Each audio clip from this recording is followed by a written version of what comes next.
நரசிம்ம அவதாரத்தில் அந்திப்போது, அந்திப்போதுன்னா சந்தியா கால வேளை, அதாவது சூரியன் அஸ்தமிக்கக்கூடிய நேரம், டஸ்க்னு சொல்றோம் இல்லையா, அந்த நேரத்தில் தூணை பிளந்து கொண்டு எந்த தூண்ல இருக்கானான்னு இரணியன் கேட்டானோ, எந்த தூண்ல பகவானை காண்கிறேன்னு பிரகலாதன் சொன்னானோ, அந்த தூணை பிளந்து கொண்டு நரசிம்மனாக தோன்றி அவுணன், அவுணன்னா அசுரன் அர்த்தம், அசுரனாகிய இரணியனுடைய உடல், அவனுடைய உடம்பை இடந்தானே, இடந்தான்னா பிளந்தான் அர்த்தம், இரணியனுடைய உடம்பை உன்னுடைய நகத்தாலை கிழித்து பிளந்தவனை வதம் பண்ணாயே, அப்போ ஒரு சிறுவன் அழைத்தால் வருவாய், சிறுமி அழைத்தால் வரமாட்டாயா?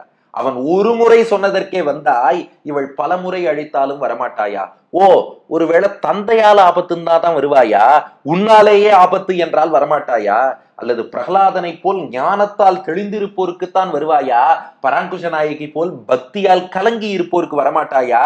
இல்ல நீ என்ன அளவுகோல் வச்சிருக்க? அன்று பிரகலாதனுக்காக அந்திப்போது அவுணன் உடல் கிடந்த நீ இந்த பராங்குஷ நாயகிக்காக ஒரு பொழுது வருவதிலே என்ன குறை? பிரகலாதனை பல முறை நீ காத்திருக்கிறாய். இரண்யகசிபுவனுக்கு விஷத்தை கொடுத்தான், நெருப்புல தள்ளினான், மலை உச்சியிலேருந்து தள்ளினான், கடல்ல போட்டான், பட்னி போட்டான், பாம்பை கடிக்க வச்சான், யானையை மிதிக்க வச்சான், சூலத்தால குத்த சொன்னான், எத்தனை பண்ணா?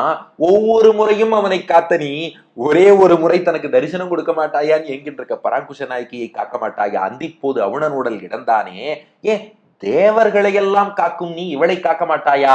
அலைகடல் கடைந்த ஆரமுதே, அடுத்து சொல்றா பாருங்க, தேவர்களுக்காக அலைக்கடல், அதாவது அலைகள் ஓடக்கூடிய திருப்பார்கடல், அந்த பார்க்கடலை கடைந்த, பார்க்கடலை தேவர்களுக்காக நீயே கடைந்து, ஏன்னா முதல்ல தேவர்கள் அசுரர்களும் தான் கடைந்தா, அவளுக்கு தெம்பு இல்லை, அப்புறம் பெருமாள் தானே களத்துல இறங்கி நானே கடைகிறேன் என்று அலைகடல் கடைந்த, தேவர்களுக்காக அந்த அலைகள் பாயக்கூடிய அந்த திருப்பார்கடலை கடைந்து கொடுத்த ஆரமுதே.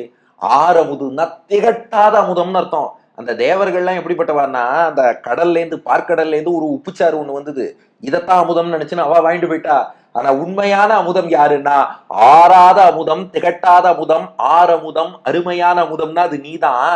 அப்போ ஏதோ ஒரு உப்புச்சார அமுதம்னு கற்பனை பண்ணிட்டு இருக்கக்கூடிய தேவர்களுக்காக கூட கடலையெல்லாம் கடைந்தாயே, ஆறாவமுதமான நீதான் வேணும்னு விரும்புறாய் என்னுடைய மகள், ஆறாவமுதாய் அடியேனாவி அகமே தித்திப்பாய்னு முன்பே சொன்னாள்.